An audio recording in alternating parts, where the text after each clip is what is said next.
البتنجان ده اختي اللي منقيه حلو، والبتنجان ده انا اللي منقيه، فقولوا لي ايه احسن؟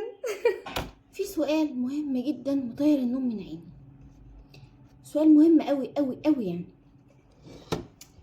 هي جت الحزينه تفرح ما لقتلهاش مطرح، راحت فين بقى الحزينه دي؟ بقى راحت فين بعد كده؟ لا تستهونوش بالموضوع، الموضوع مهم. كنتش راحت تعمل ورق عنب؟ يمكن جت الحزينه تفرح ما لقتلهاش مطرح فراحت تعمل ورق عنب. والله وارد، طب والله ممكن. ايه رايكم في ورق العنب ده؟ لسه ثانيه واحده، لسه التقيل جاي ورا. عايزه اقول لكم بكل صراحه بكل صراحه وتقولوا لي ايه الاحسن.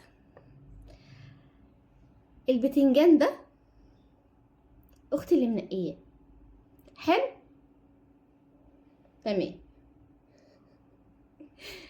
والبتنجان ده انا اللي منقيه، فقولوا لي ايه احسن؟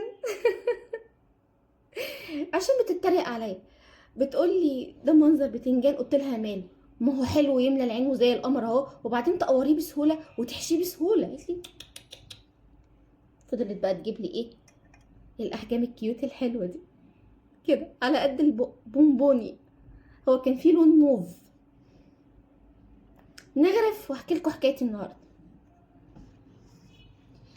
هل الاقيني تعبانه ومجهده والنفسيه مش حلوه اسكت؟ اقوم اعمل ايه بقى؟ اكمل عليها واعمل محشي بتنجان وفلفل، احنا بنحبه فيه صوص كده وشوربه.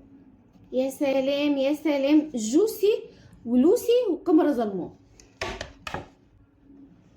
ولسه في هنا كده كمان ايه حله صغيره بس كده بكفايه. وجنب المحشي المزقطط المزقلط الحلو ده شويه فرخ، يعني مش هتبقى النفسيه وحشه وكمان مفيش محشي ولا فراخ. انا بعمل اللي عليا. ايه رايكم بقى؟ ايه رايكم في الجمال ده؟ بصوا يعني صدر فرخه متبل بقى بالبصل ودبس الرمان، انتوا كلكم عارفين الطريقه. اللي عايز طريقه المحشي الفراخ اي حاجه من دي قولوا لي انزلها لكم في تعليق مثبت. احكي لكم قصتي بقى. رجعت زي الشاطره، جبت طلباتي خضار وحاجات من السوبر ماركت، وما كنتش ناويه اعمل كده خالص النهارده. طلعت في دماغي اعطف عليهم واعمل لهم اكله المحشي الحلوه الجميله القمر دي زي ما انتوا شايفين كده. ايه اللي يحصل؟ الولاد يتخانقوا خناقه كبيره قوي قوي قوي، يعني مش خناقه اطفال، دول حرب، في حرب وماسكين في بعض. وانا بعد ما كنت جهزت الاكل وطفيت عليه، من كتر ما انا مش عارفه افصلهم عن بعض انا حسيت ان انا حصل لي هبوط ووقعت وهيغمى عليا. طبعا زعلت وعيطت ونمت وحلفت ما انا مصوره وما اكلناش مفيش اي حاجه. بس بعد شويه كده صحيت قلت قومي، المحشي اللي انت تعبتي فيه ده خساره خساره بصراحه. قومي اطلعي كلمي متابعينك وحبايبك، هما بيفرفشوكي وهما بيخلوا مزاجك حلو، وبعدين يعني مفيش حاجه مستاهله ان احنا نطنش المحشي ده.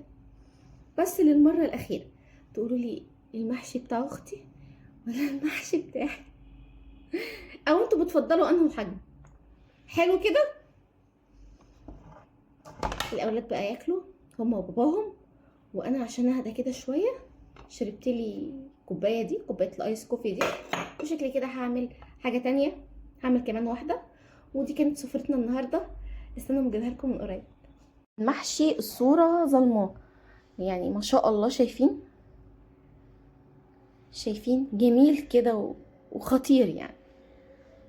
وده ورق العنب دبس الرمان والليمون، وكنت حاطه تحته كده ايه شرايح بصل.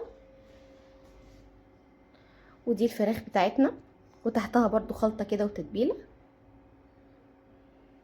وده كان غدانا النهارده. اروح انا بقى علشان اكل واعاقب الاولاد اخليهم يقعدوا كده بس يتفرجوا عليا عشان يحرموا يتخانقوا تاني.